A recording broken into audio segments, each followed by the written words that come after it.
Hello there guys, welcome back to Younes Talks Football, welcome back to a brand new video. I hope all of you are doing well today. This is a second video of the day and much like earlier on where we discussed all the latest Chelsea news and the news elsewhere, this is going to be a little bit more in-depth and a little bit more blockbuster if I have to guess, because big things have happened. We've got news about Kai Havertz, which is great. We've got news about Conor Gallagher, which is also great.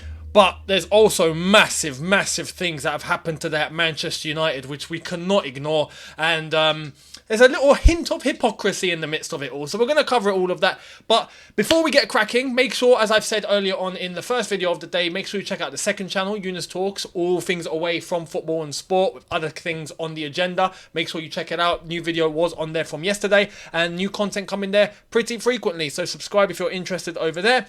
Let's get cracking, starting off with the latest on Kai Havertz. Now, as much as we thought things were maybe at a little bit of a standstill with Kai Havertz, it does seem like we might be on the brink of coming to some sort of a compromise. And I hope. So let me show you the latest. Here's the latest as of sources from Germany in relation to Kai Havertz and his potential move to Real Madrid. Real Madrid want to sign Kai Havertz for £42 million. However, Chelsea are asking for £52 million plus bonus payments. A tough poker. Havertz has other options, but he wants Real Madrid. This is, look, there's a £10 million difference now according to these sources in Germany. You can understand what Chelsea are trying to do. I think that's a fair price, to be honest. 52, I think that's fair. Can I just say? Even if it was just a little bit lower, I'd call that the limit. But £42 million, I think we can come to some sort of a compromise here. Somewhere in between. Let's call it 50. You know, it's like the old saying. Let's split it straight down halfway. Let's go straight down down the middle. 60-40, yeah? This is the thing. Maybe a little bit more in Chelsea's favour would be beneficial. However, if we call it down the middle, honestly, 47 or 48 million plus add-ons, right? I think that's fair. I think we can live with that. Honestly, Havertz hasn't exactly had a standout season. I read somewhere that Chelsea are trying to recoup all the money that they paid for Havertz in the first place. That's insanity. It's not going to happen. He hasn't been performing. What do you want?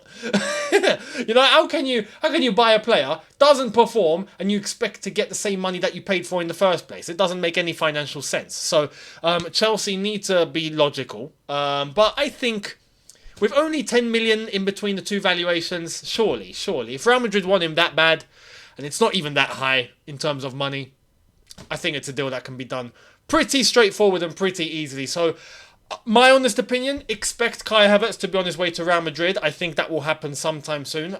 So, let's wait and see. Let me know in the comments down below, what do you think in relation to this fee, and what do you think Chelsea should sell him for?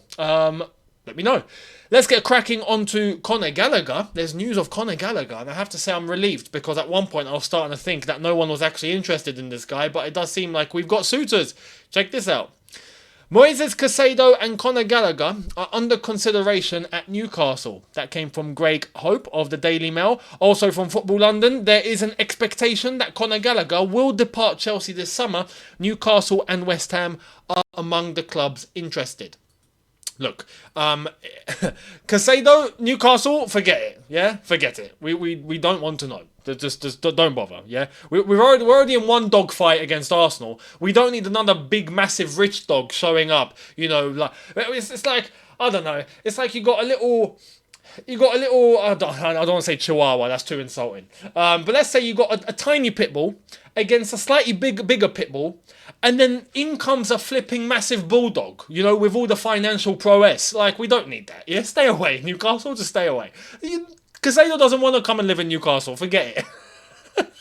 I'm just trying to do the most I can to make it hope that we can actually get Caicedo. Arsenal are bad enough. So, look, here's the thing. Caicedo, hopefully, if it's going to be between anyone, just us and Arsenal, because we know Arsenal are interested. But I hope we pull that off. Doubtful is starting to be the buzzword. But in terms of Conor Gallagher, him leaving the club, great. If he's going to be able to go and Newcastle are interested, I think that's a good club for him, if I'm being completely honest, in terms of level, in terms of the players around him, in terms of where they are. There's Champions League football. It's attractive. It's attractive. Also, apparently, Liverpool are said to be interested, as of the same source at Football London, saying Liverpool are also to hold an interest in Gallagher. I'm not quite sure on this one, I'll be honest. I don't think that's true. Look, we know Klopp is all about roadrunners, right? But talking about roadrunners, the fact that they're not getting Mason Mount and they've got McAllister, maybe they will actually come in for Gallagher. Maybe. It's a possibility, It's a possibility. And just like Mason Mount, if there is anywhere that I think someone can get something out of Gallagher, it's probably Jurgen Klopp, because Jurgen Klopp operates in an ultra-physical manner. And if there's a player that's going to come in and do, I don't want to say the James Milner work, but someone else is going to run around.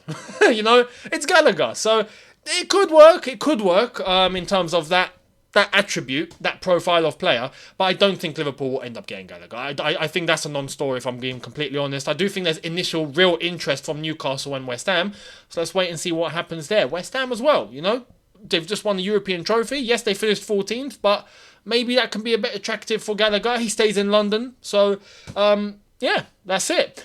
Let me know your thoughts down below in relation to Gallagher and where you think he should end up. Where do you think he would actually suit as well? That's a question for all of you. Let me know in the comments. Now, let's get cracking into this whole Manchester United story, because this is unbelievable. This is unbelievable. David Ornstein broke a story earlier on today. Let me show you. Saying this. Exclusive, Nasser Al-Khelaifi has played significant role in talks over Man United sell to Sheikh Jassim. PSG president has met the Glazers plus the Rain Group to discuss proposed takeover. Other clubs want Premier League to investigate source of funds. Can I just say, before we get cracking into the nitty-gritty, because there's much more detail that came out, and the United Stand have managed to put all this information into one place, which is great. So thank you, United Stand. Thank you, Goldbridge. It makes my life a lot easier, trust me. So can I just say, Premier League clubs all of a sudden getting a little bit cautious? Come on. As much as some people are going to be saying, yeah, no, it's the correct thing to do. Let's be logical. Man City got away with what they got away with. Newcastle got away with what they got away with. Let's stop playing them whole moral compass, right? And trying to make ourselves look like justice warriors. Let's stop. Yeah? There's a takeover happening. There's 2 bids on the table. They're going to pick one. Let it happen. If it's these guys or it's these guys. What's the difference now? Because the problem seems to be that, okay, PSG, all of a sudden, Nasser Al-Khelaifi seems to be involved, right? Bloody hell. He's involved in these talks, apparently, to try and get Sheikh Jassim to bump his bid up. Yeah? People are worried in terms of where this money's coming from in terms of Qatar. We've just hosted a flipping World Cup there. No one batted an eye after that was done. Everyone seemed to love it. Everyone forgot about all the issues, that were there beforehand. And you know what? Look, they hosted the tournament. They done well. They've got the funds. They're going to put money into where they want to put money into. That's it. That's their prerogative. Who are you to come and say, oh no, but you got to be doing this and you got to be doing that, when others have got away with it? Like Man City. Who are Man City run by? Sheikh Mansour. Where's he from? Come on, guys. Guys. So if you're going to allow one in, you have to allow everyone in. I'm sorry. City got their guy quite a while ago. Cool. Newcastle have just got their guy. And you know what? That was even more controversial. Why? Because that was directly affiliated to the Saudi state. The Saudi state run by a crown prince that has allegations of flipping. We all saw what happened to that journalist. Come on. Newcastle still got bought. Premier League didn't stop that. So if you're going to allow that, you have to allow everyone. I'm sorry. There's no you're going to allow this guy but not allow this guy. Don't be hypocritical. Do not be hypocrites. That's the one thing I despise. Hypocrites. Either take it one way or take it the other. Done. You want to ban these sort of people? Don't allow anyone in. Simple. You allow one in, you let everyone in. Pick one. Don't, pick and mix. This isn't, flipping. I'm not looking at a sweetie box trying to pick and mix and choose my favourite sweet. It's like, no. But then again, that's what the Premier League are actually maybe trying to do. So let's get into the detail, because the PSG president seemed to be involved. Now, this will clarify exactly what's going on. So I'm going to run you through the whole flipping timeline of the United stand, because this is going to explain everything to a T. Here it is. One hedge fund with a large stake in the club is making legal preparations in case Sir Jim Ratcliffe makes an offer that involves only buying the Glazers' super voting Class B shares. Hedge funds are laying the groundwork for a legal fight if the Glazers try and shut them out of any sale. Man United's 2012 initial public offering filing notes that Cayman Islands law gives shareholders the right to challenge deals and to receive fair value for their shares as determined by a judge. This, however, won't be the case if Sir Jim Ratcliffe takes control of the club through a bilateral transaction with the Glazers. Absolutely incredible stuff, this. It's understood that Sheikh Jassim's bid will remain on the table after today. Sir Jim Ratcliffe's Ineos bids for up to 100% of the club is believed to be in the lead. So let's just clarify this whole hedge fund madness before we get into Al Khalifi and the others. That spells trouble. That puts a spanner in the works, because I think many people thought Sir Jim Ratcliffe had this very much under control. And this Qatari bid had the deadline of today, and if it wasn't going to go past today, then that's it. It's Sir Jim Ratcliffe on the clear pathway to taking over Man United with the Glazers, and they'll stick around. All of a sudden, there's somewhere with a hedge fund talking about a bid. So there's a third entity that are interested in Manchester United and are willing to take legal action. Absolutely unbelievable. Unbelievable. But let's get cracking into this whole Al Khalifi thing of PSG. And people seem to be having a problem with the fact that the PSG chairman is now involved. I'll take that back again. We're talking about hypocrites here. And I'm not a Man United fan, you know me. But look, I have to speak logically here. Let's check this out. Sheikh Jassim himself has played no personal role in negotiations with Rain or the Glazers, leaving that to legal firm McFarlane's and his financial advisors at the Bank of America. Also goes on to say, this is from David Ornstein, PSG President Nasser Al Khalifi has played a significant role in talks over the purchase of Man United by a group fronted by Qatari royal Sheikh Jassim. His involvement in the United talks, even in an advisory capacity, has caused eyebrows to be raised elsewhere in the Premier League, with many club owners worried about the possibility of England's biggest team becoming the latest to come under what is perceived by many to be effectively state ownership. Let's be real here. What did you expect? What did you expect? Did you really think that this was some private geezer coming in to just try and take over Man United? Of course it's a state ownership. Of course it's a state bid. Have you seen who Sheikh Jassim is? Of course it's a state bid. But again, talking about hypocrites, the Newcastle bid was a state bid. That's more of a state bid, because at least with this, there's kind of a separation between Sheikh Jassim and the Qatari Sports Investment Group, led by people like Al Khalifi of PSG, that are completely and utterly state-owned, right? That is basically Qatar. There's a relationship, but you could say it's kind of like a splinter. Sheikh Jassim isn't deep within the core, even though he is with them. Let's be honest, of course it's a state ownership, but the PIF fund that took over Newcastle, I'm sorry, that's Crown Prince Mohammed bin Salman. That's directly from the leadership of Saudi Arabia. Public investment fund. What more do you want? So why is it Premier League clubs all of a sudden, oh no, we're okay with Newcastle having it. We're okay with Man City having it, but we're not okay with Man United having it. It's crazy. It's absolutely insane. But let's clarify the situation here. Let's clarify the situation, because it does seem like this whole Al Khalifi madness, right, isn't exactly what it's portrayed to be. Even though David Ornstein has said one thing, it's come out now as of the Telegraph saying this. The Glazers are understood to have asked PSG President Nasser Al Khalifi for help in persuading Sheikh Jassim to increase his bid. Insiders say he declined to get involved after United's owners suggested last month that he could be a middleman. So here is the kicker, ladies and gentlemen. The Glazers have asked him to mediate in order for him to go and talk to Sheikh Jassim and his, mandem over in Qatar. Can you add a little bit more money to the table? Of course the Glazers are going to try and pull that one. And it seems like Nasser Al Khalifi, even though he's involved as an advisory board or the advisory in terms of the whole negotiation, just there as an advisor. But he's declined in actually trying to get more money on the table for Manchester United. There we are. But again, if people are going to have a problem with the fact that he is the PSG chairman and he's gotten involved with this whole situation as of the Glazers because they asked him for it. It's not even like he, interrupted everything. The Glazers asked him and he's clearly, apparently declined, right? We have to remember, who's Sir Jim Ratcliffe? No one seems to have a problem with Sir Jim Ratcliffe, even though he owns Nice. He owns Nice.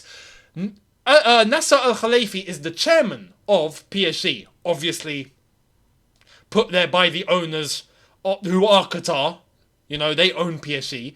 But Sir Jim Ratcliffe owns Nice, another French club. No one has a problem with that, though.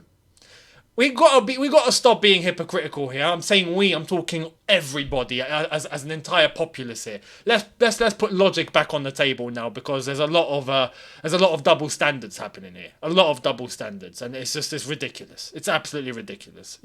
Take it or leave it. It's as simple as that. And right now we seem to be in the direction of taking it. Like I mentioned, Sir Jim Ratcliffe, no one has a problem that he owns a football club in France, Nice. With PSG getting involved or someone affiliated with PSG, everyone has a problem. We're talking about state ownership of Manchester United from Qatar. No one has a problem with Newcastle and Saudi Arabia. Yeah, it's crazy. It's absolutely insane. So let's just put logic back on the table. But what I have to say in terms of the whole situation now and where I think it's heading, the fact that there's now a legal battle, it seems, with another hedge fund could put a spanner in the works. And we have to wait and see what Sheikh Jassim's actually going to do now. Because today was meant to be the whole deadline. The bid's still on the table. The Glazers haven't made a decision. This whole thing about the PSG president coming in clearly shows that the Glazers are interested with the Qatari bid. And they're just trying to get as much money as possible. Which does give a pathway for these for Sheikh Jassim and the Qataris to be able to win this whole race to acquire Man United. Sir Jim Ratcliffe, though, does apparently still have the better package for, quote unquote, in terms of the whole bid for Manchester United. So there we are. Let me know your thoughts. Who do you think's going to win this race? Let me know down below. Who do you think's going to win this race? Who will be the new owners of Manchester United? Will it be Sir Jim Ratcliffe alongside the Glazers, because they will still have a share? Or will the Qataris actually get this done? And will we have, let's be honest, another state ownership in the Premier League? Let me know down below. Much appreciated. And I will see all of you tomorrow for a brand new video. Make sure you hit the subscribe button if you are new. Hit the notification bell to be notified once I've uploaded. Smash the like button if you have enjoyed this. And I will see all of you tomorrow for at least one video, maybe a double upload. But we do have the Champions League final. There will be a joint watch along. It will be distributed across this channel, hosted by Matisse on his channel, but his channel, Miz, the other side of the coin, Drogba, perhaps, I think he'll be there, I'm not so sure, and myself on here, showing the exact same watch along across all those channels at the same time. So make sure you're here for the Champions League final tomorrow. But before then, I will be giving you guys a video of the daily roundup and what has been happening, and hopefully more big news to see what's going to come. So I will see all of you tomorrow for a brand new video. Thank you very much for watching. Have a good one, people. In a bit, take care and peace.